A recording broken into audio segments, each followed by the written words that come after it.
Good morning, viewers. You're now watching Hornbill TV.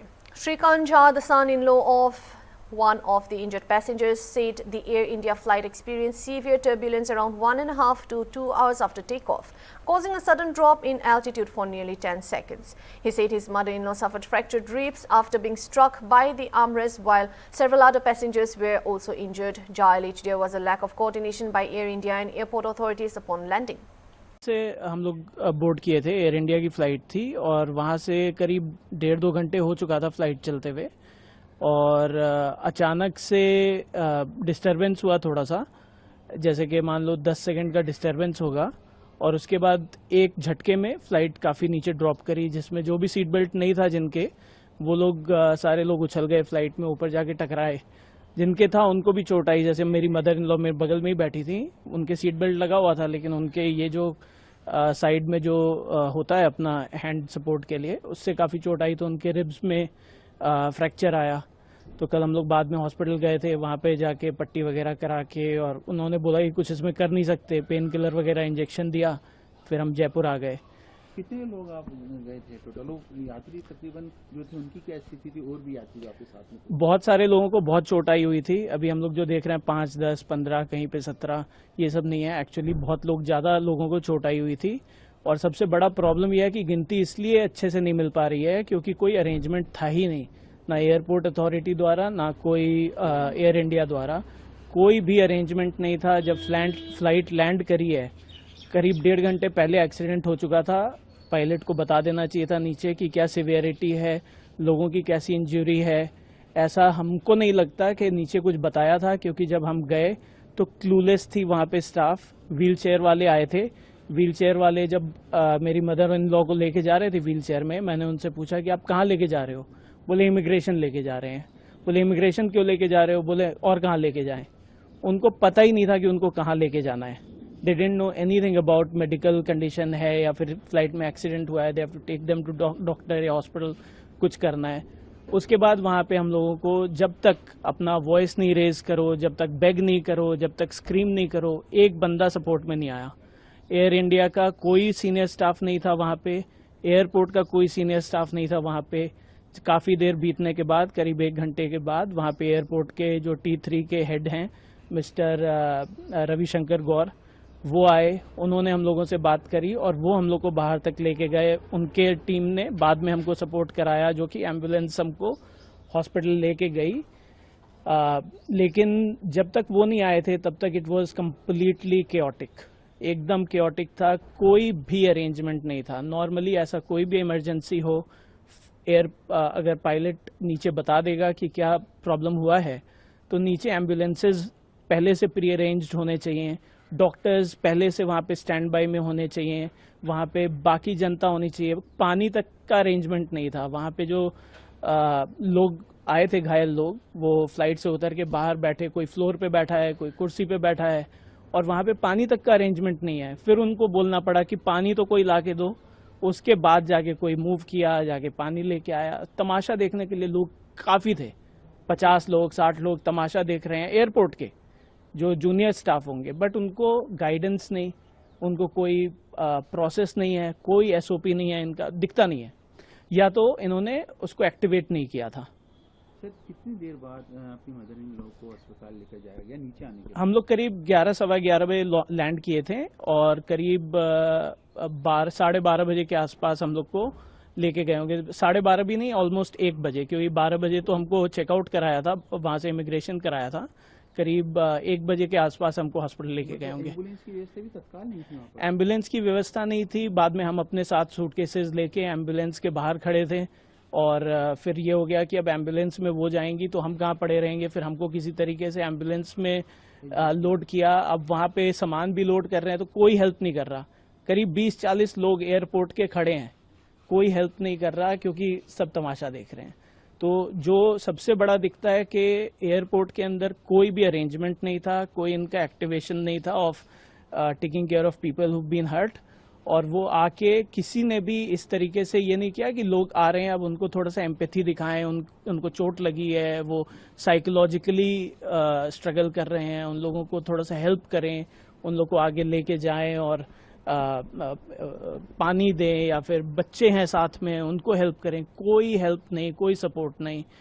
बाद में मतलब कुछ लोग थे एयर इंडिया के स्टाफ के, ऐसा नहीं है कि एकदम नहीं थे। एयरपोर्ट में एक मैडम थी, उनका नाम नहीं पता मेरे को, बट वो काफ़ी दौड़ दौड़ के सबको हेल्प करा रही थी। But again for the magnitude of issue that happened, इसके अंदर there should have been a lot more people involved, a lot more empathy, a lot more care for people, और वो सब कंप्लीटली मिसिंग था। तो मोर देन एनीथिंग जो घटना हुई ऊपर, अगेन हम लोग कोई भी एविएशन के एक्सपर्ट नहीं है, हम लोग नहीं बोल सकते कि वो पायलट की नेग्लिजेंस थी या फिर नेचुरल कॉज था, कुछ भी हो सकता है। मोस्ट प्रॉब्ली नेचुरल कॉज है।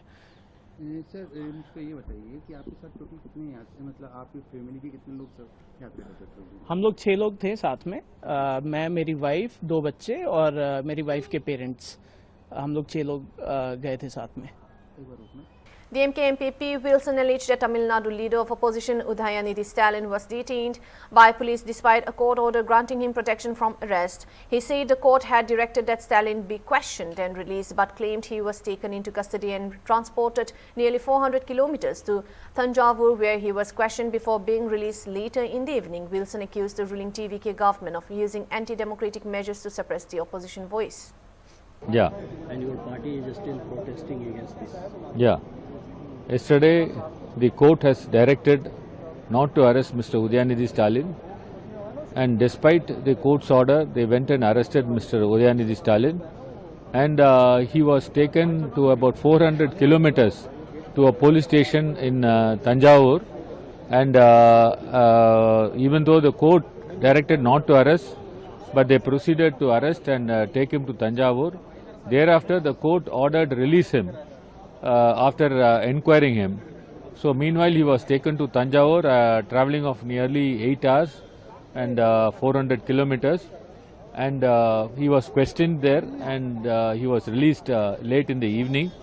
This shows that the ruling TVK party is adopting anti-democratic methods to scuttle the voice of opposition. Particularly today, the budget session has started. The DMK party organized a very big demonstration day before yesterday. Nearly lakhs of farmers and cadres have gathered, and in that demonstration only Mr. Udayanidhi spoke. He never raised any speeches relating to any personal life of anyone. It is actually implanted news, given by the government to the media. No, if you read the speech of Mr. Udayanidhi Stalin, nowhere he has spoken anything about a private life of a chief minister or any other person, including the actress. So this is a false news. Somehow they wanted to sidetrack the main issue of the agitation, demonstration, and the big gathering there in Thanjavur, and that is the reason why the ruling party gave this false complaint.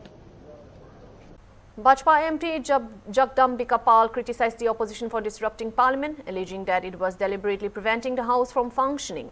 Referring to the ongoing JPSC paper leak protests in Ranchi, he claimed that students had been agitating for 13 days without any response from the Jharkhand Chief Minister, and accused Rahul Gandhi and other opposition leaders of remaining silent on the issue.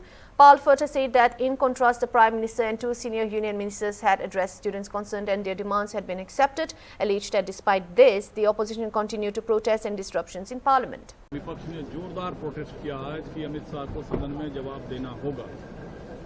आखिर विपक्ष क्यों protest कर रहा है? 13 दिन से रांची में Jharkhand public service commission, Jharkhand subordinate services commission के पर्चे को लेकर के वहां छात्र आंदोलनरत हैं। अभी तक उनके मुख्यमंत्री उनसे वार्ता तक नहीं कर रहे हैं। उस पर राहुल गांधी की चुप्पी है, पूरे विपक्ष की चुप्पी है, और यहाँ तो न केवल ऐसे उन छात्रों के हितों पे प्रधानमंत्री जी ने, बल्कि 2 वरिष्ठ मंत्रियों ने बात किया और सारी मांगें मान ली गई। समझौता हुआ उन छात्रों युवाओं के भविष्य के लिए कठोर कानून बनाने का काम हुआ। अब इसके बाद भी सदन में विपक्ष ये जोरदार हंगामा कर रहा है। तो ये सदन नहीं हंगामा कर, सदन को चलने नहीं दे रहा है, सदन में चर्चा करने के लिए तैयार नहीं, जानबूझ करके ये सदन को बाधित किया जा रहा है। स्पीकर साहब के आग्रह नहीं माने। सर, खबर यह है कि सरकार पेपर लीक को फुल प्रूफ बनाने के लिए नंदन नीलकणी कमेटी की रिपोर्ट का इंतजार कर रही है। सुप्रीम कोर्ट में हलफनामा दी है कि कंप्यूटर पर ही प्रश्न पत्र आएगा, लीकेज की सारी संभावनाएं खत्म हो जाएगी। देखिए, अब एक कमेटी है, जिस तरह का एक कानून बनाया गया, निश्चित तौर से प्रधानमंत्री और हमारी सरकार का है कि फुल प्रूफ हो। अब भविष्य में कहीं भी कभी परीक्षाओं की किसी तरह की लीकेज न हो और उसकी शुचिता और पवित्रता पे आँच न आए, इसके लिए निश्चित तौर से कानून और उस कमेटी की कार्रवाई। Responding to a question on rising external risk, RBI Governor Sanjay Malhotra said India's macroeconomic fundamentals remain strong and expressed confidence that the country will continue to attract robust capital inflows. He said foreign direct investment (FDI) being more durable and stable remains the preferred source of capital, adding that both gross and net FDI inflows have remained positive. I said macroeconomic fundamentals are very strong, and so therefore we should continue to get good capital flows. FDI is certainly, more durable, more sticky and preferable. We got good, robust gross FDI numbers. Even FDI, net FDI is positive. Number of things, that government is doing. One is the number of agreements that have been signed on the trade agreement part, but even that helps, indirectly that helps investment, that will help. Going forward, government is focused on ease of doing business, that will help. It has opened up or expanded the scope of various sectors for FDI, for example, insurance, so that should help. We have also taken a number of measures. We are now trying to simplify the rules, regulations governing FDI. A draft is, you are aware, is under public consultation. We will streamline those. I think the fundamentals of our economy are very strong. Even if you look at not only the capital side, even on the current account side, this year for the first 2 months that we have data, despite the conflict, we have a CAD surplus, which is more than, much more than, in the first 2 months. I don't have the figures, but if you look at the difference between the first 2 months that year, last year and this year, current account, we are better. And that is, of course, because exports have done better, imports have come down. A lot of imports, have come down. Going forward, we expect our external position to be very good, excellent, and the measures that we have taken, I think, will also help the expectations channel through, because of which the rupee has acted more. FPI also is, more of expectation. The FPI flows which are being volatile is again not because of any underlying reason, but because of valuations, relative valuations. But as mentioned, even in my statement, the results of Q1 show a very good performance of the manufacturing and other corporate sector. BMC Mayur Ritu Tawadi criticized the Congress over its remarks targeting Maharashtra Deputy Chief Minister Sunetra Pawar, calling them disrespectful to women and demanding an apology. She also welcomed RSS Chief Mohan Bhagwat's interaction with Jain youth in Mumbai as a positive initiative for the younger generation, while dismissing claims linking work at Rani Bagh to Mayor's bungalow. बहुत ही दुख की बात है, इस तरह से हमारी उपमुख्यमंत्री, हमारी मैडम सुनेत्राताई पवार, उनके बारे में इस तरह से स्टेटमेंट देना, ये समस्त महाराष्ट्र की महिलाओं का अपमान है. उन्होंने सिर्फ सुनेत्राताई का नहीं, समस्त महाराष्ट्र की सभी महिलाओं का अपमान किया है. उनको सभी महिलाओं के लिए माफ़ी मांगनी चाहिए. मुझे लगता है उनको टीका टिप्पणी करने के लिए और कुछ काम बचा नहीं है. उनको टीका टिप्पणी करने दो, हम हमारे मुंबई और महाराष्ट्र के लिए काम करेंगे.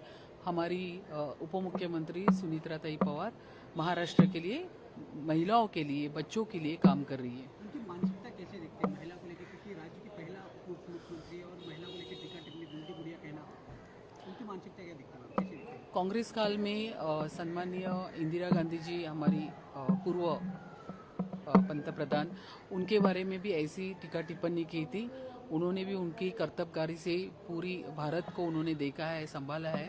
आज उनकी ही पार्टी के लोगों ने, जो उनके पार्टी के जो नेता होंगे, उनको भी ये अभिप्रेत नहीं है, ऐसी भाषा का प्रयोग उन्होंने किया है।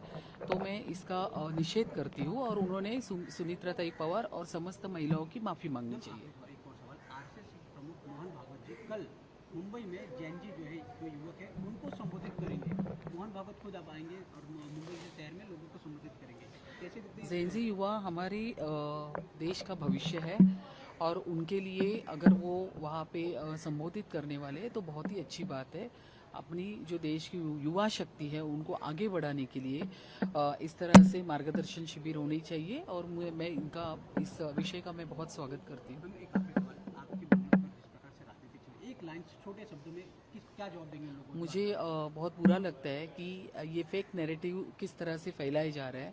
ये बिल्कुल मेयर बंगलों का काम नहीं है। ये जो काम निकला है वहाँ का जो जू है, जू का ये पूरा काम निकला है। रानी का बाग है, उसका काम निकला है। उसका मेयर बंगलों से कोई दूर तक का संबंध नहीं है। ये रानी बाग का काम है। Thank you. Jharkhand Chief Minister Hemant Soren said the government is actively addressing the ongoing student protests and has discussed the issue with Governor. He assured that investigations are underway, necessary action will be taken based on reports, and the government remains open to dialogue, including forming a committee to, if required. नेता प्रतिपक्ष भी तो आप लोग को सारा कुछ बता ही चुके होंगे, और क्या जाना है बताइए। गवर्नर से मुलाकात की है आपने, तब कुछ मांग की? हमने आज राज्यपाल महोदय से मुलाकात किया और वर्तमान परिस्थिति पर हम लोगों ने चर्चा की और सारी चीज़ों से अवगत कराया भी। और कि वो भी दिल्ली गए थे और झारखंड के संदर्भ में भी उनकी शायद चर्चा हुई होगी। यही है कि उनका भी यही कहना है और दिल्ली से भी यही चर्चा में आ रहा है कि ये राष्ट्रीय समस्या का रूप दिख रहा है और आप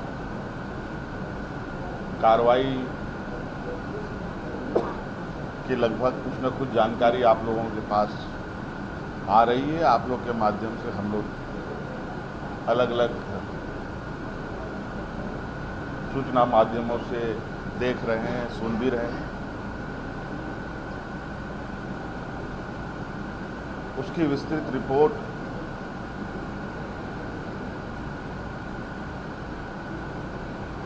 और अनुसंधान की जो स्थिति है उसकी जानकारी पूर्ण रूप से लेने की आवश्यकता है। कई लोग इसमें जेल भी जा चुके हैं, कई लोग के यहाँ जांच एजेंसी के द्वारा दबिश भी दी जा रही है और कुल मिला करके पूरी मजबूती से एजेंसी अपनी कामों में लगा हुआ है, जुटा हुआ है और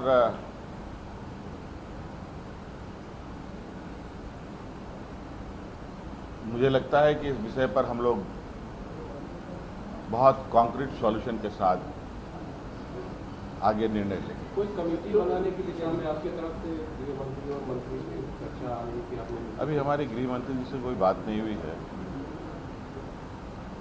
आवश्यकता पड़ेगी तो उनसे भी चर्चा करेंगे। मंडल जाएगा वहाँ मिलने छात्रों से करने सरकार की ओर से। देखिए, सरकार के दरवाजे सभी के लिए खुले हैं और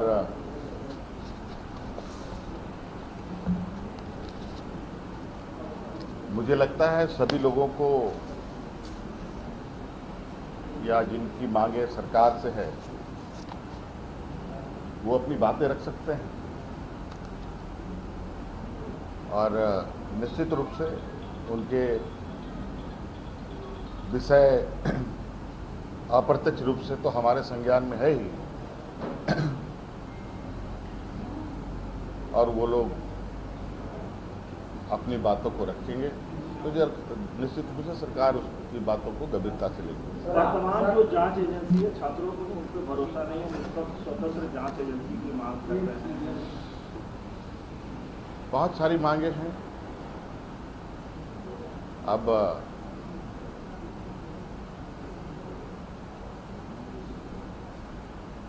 सबके एजेंसीज हैं, एजेंसी देश में कौन कौन सा है आप सबको पता है और कौन कौन किस तरीके से काम कर रहा है वो भी पता है और कैसे आंदोलन के मोर्चे संभाले जा रहे हैं वो भी आपको पता है। आज तो हमने शायद जिस तरीके से इसमें संज्ञान लिया है, सरकार ने जिस तरीके से इसमें अपनी कदम बढ़ाई है और सभी राज्यों में ऐसी घटनाएं हमारे कानों तक में है जहां ऐसी घटनाएं तो हो रही हैं लेकिन सरकार कोई कदम नहीं उठाती। सर, मानसून सत्र सुचारू रूप से चले इसके लिए तो सदस्यों को आपने आश्वासन दिया है, कोई विचार विमर्श हुआ? सत्र हम लोगों ने आहूत इसीलिए किया है कि सत्र चले।